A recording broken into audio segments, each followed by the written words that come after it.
Bonjour et bienvenue sur Radio Mangalala. Avant de commencer, nous prions toute personne qui nous regarde de bien vouloir s'abonner à la chaîne. C'est l'unique manière de nous soutenir ici à la Radio Mangalala et jusque-là, nous apprécions toute personne qui s'est déjà abonnée. Eh bien, à peine quelques mois après sa réinduction au gouvernement Souminois II, le vice-premier ministre Jacquemain Chabani-Louko fait face à une première épreuve parlementaire majeure. Une motion de défiance a été officiellement déposée le lundi 13 avril 2026 au bureau de l'Assemblée nationale contre lui, accusé de mauvaise gestion de la sécurité intérieure. Portée par un député de la majorité présidentielle, cette initiative reflète un malaise croissant au sein même de la coalition au pouvoir face à la recrudescence de la criminalité à Kinshasa et dans plusieurs villes du pays.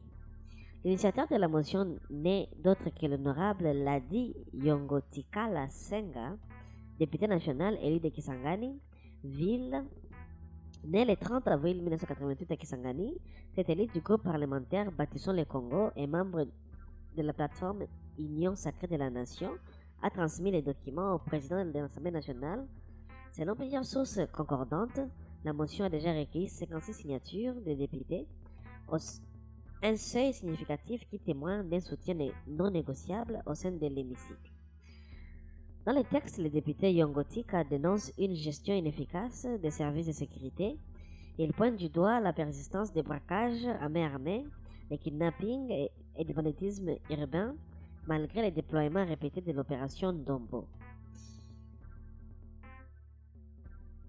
L'opération Dombo, lancée fin 2024, est intensifiée à plusieurs reprises par le ministre de l'Intérieur. La population ne peut plus circuler librement dans la capitale sans craindre pour sa vie, affirmait l'élu, citant notamment l'enlèvement et l'assassinat d'un journaliste de la RTNC, ainsi que celui de Dr Nicole, une collègue du député. Il évoque également des attaques nocturnes dans les résidences et des braquages en plein jour, sans suite judiciaire visible pour le présumé auteur interpellé. Cette motion intervient dans un climat de psychose grandissante à Kinshasa. Malgré les communiqués triomphants du gouvernement, plus de 800 000 interpellations en un an dans le cadre de Ndombo, selon des chiffres officiels présentés par le ministre lui-même. Les habitants de la capitale continuent de dénoncer une insécurité quotidienne.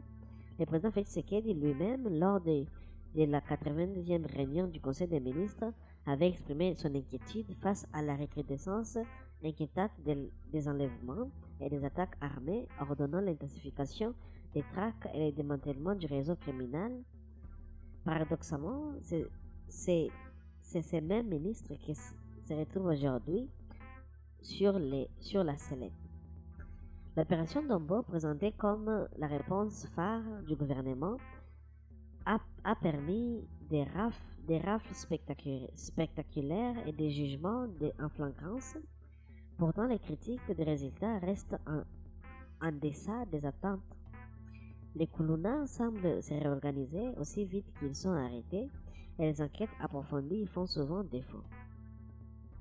Né le 12 février 1974 à Bruxelles d'un père professeur originaire de Massissi, parmi les fidèles de l'Union pour la démocratie et le progrès social, avocat de formation, diplômé en droit privé judiciaire de l'Université de Kinshasa en 2003, il a gravi tous les échelons du parti, secrétaire général adjoint, secrétaire national à la justice et aux droits humains, puis président de la commission électorale permanente de l'UDPS de 2018 à 2025.